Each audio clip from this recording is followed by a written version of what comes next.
Hey, what is up guys? Welcome back to another video. So today I'm going to be walking you guys through exactly how I would verify that an iCloud is removed from the iPhone, because if it's still on there, it obviously can decrease the value significantly. So I'm just going to basically show you exactly with a phone that I have here how I would verify that the iCloud is actually removed from that phone, so we can go on and resell that phone as a normal iPhone to the next buyer. So with that said, let's get into today's video.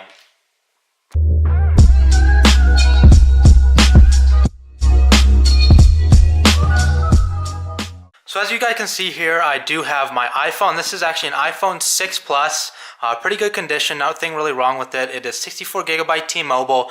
I have a little paper clip here that I'm going to use to take out the SIM card tray, and then a T-Mobile SIM card, which I collected in a phone over time, because you need the carrier SIM card of the carrier of the actual phone to be able to go through the steps if it's reset. So there's basically two separate ways that you can be checking for the iCloud. So in this case, the phone is unlocked, which means it hasn't been erased or anything. It's not at like the lock screen to the point where the phone has been reset or anything. So if you get a phone like this, a lot of the times that people won't have their iCloud removed. So you basically just want to go to settings, and then up here on the top, you're going to see sign into your iPhone, and this basically means that there's obviously no iCloud on there. Therefore, you're pretty much set in the fact that there's no iCloud on there, and you're free to resell the phone, and their information is obviously off the phone. But let's say they have this on there, and then they basically they have to do is going to click on it and then scroll to the bottom, and they're going to see a remove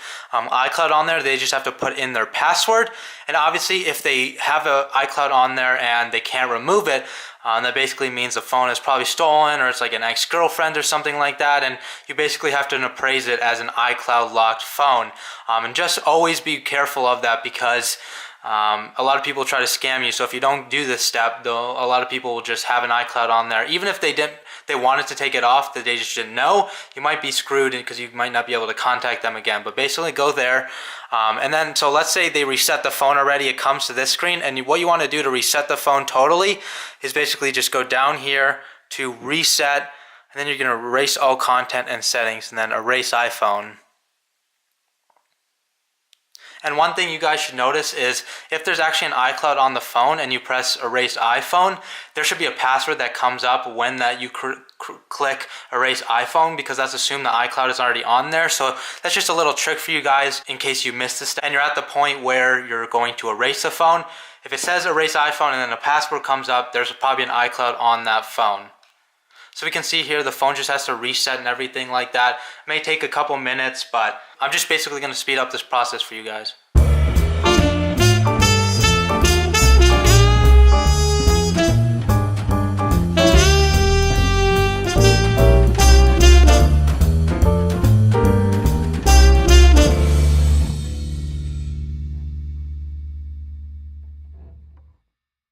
So the second scenario that we are going to go through today is basically, let's say the phone is already reset, but you can still get scammed surprisingly, and it's kind of annoying, but yes, you can reset the phone with an active iCloud on it. So the second way I'm going to be showing you involves the little paper clip here, as well as the little SIM card that we're going to be putting in the tray to verify that the iCloud is removed. So basically we're going to go through the steps here. Just select your language, English, United States, set up manually. And this is why I recommend you go to like a McDonald's or something like that, because if you have a SIM card, which most of the SIM cards you will have won't have like LTE or on that, anything like that, you need to have Wi-Fi to go through these steps. So I recommend either meeting at a carrier store, a Starbucks, McDonald's, pretty much anywhere with a free public Wi-Fi. Here I'm just at my home, so I just have to do this. So now we're just connecting to the internet, and that's the only way you can get to the next few steps. So here, we're basically going to put in so we're going to have to put in the SIM card.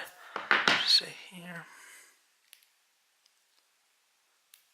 And you cannot go through the steps without the SIM card. So that's why picking up these SIM cards over time is very important to verify if you're not going to be able to meet at a carrier store. So here, this will first tell us if the SIM is supported, so that way we can tell what the carrier is of the phone. Like if I put in a Sprint SIM card, it'll probably say after it tries to activate it that the SIM isn't supported, so therefore it's not going to be working with the Sprint phone. But see, as we can see here, we're basically going to go through the steps,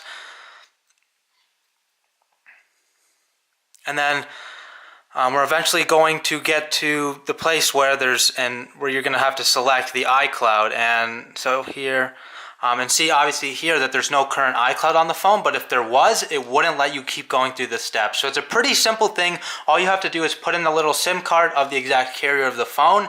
Obviously collect those over time, and if you don't, meet at carrier stores until you get enough SIM cards where you have one for every carrier that you can buy a phone with. So again, this is pretty easy in the fact that if it has an iCloud on it, it'll tell you that there's an iCloud. You just have to put in a password of the previous iCloud owner. And most of the time, if you get to this step, you're probably going to buy a phone that's you've been scammed by, or the person you're meeting with that's right in front of you is trying to scam you because they reset the phone thinking that you wouldn't go through the steps to check the iCloud. So with that said, I hope you guys enjoyed the video. This is a pretty simple thing, as I mentioned, and I keep mentioning through the video. It's really just two different kind of scenarios you have. One is if the phone isn't reset already, like they didn't press erase all content and settings, which basically means you just have to go to the settings and check that little iCloud. Make sure it just says sign into your iCloud. And if there is an iCloud on there, you'll see like a picture and a name. And all they have to do when meeting up is put in that password. I'd say 50% of the people that are at that step are trying to scam you, and then 50% just genuinely forget that they need to sign out their iCloud. And it is beneficial for them, for you to sign out of their iCloud. And by doing this, we're not only helping ourselves, but we're helping the actual seller of the phone if they simply forget, not if they're scamming us, because basically the iCloud will hold all of their information, and if we're signed into it, they're basically transferring all their information to us technically, because we are the buyer of that phone. So again, I do buy iCloud locked phones. That's not a problem. It's better when I obviously know going into it that it's iCloud locked, and most people will do that because some people just aren't. I mean, some people obviously try to scam you and try to say there's no iCloud on it, but they're probably going to go through that step where they reset the phone knowing that that the iCloud's still on there, but with the expectation that we're not going to go through the steps. But that's why I created this, basically this channel, is to avoid things like that, avoid the iCloud, again, if originally they said it wasn't iCloud locked. So, and again, that second scenario is basically if it's reset, just put in the SIM card, a SIM card of the actual carrier of the phone, go through the steps. You have to have internet, obviously,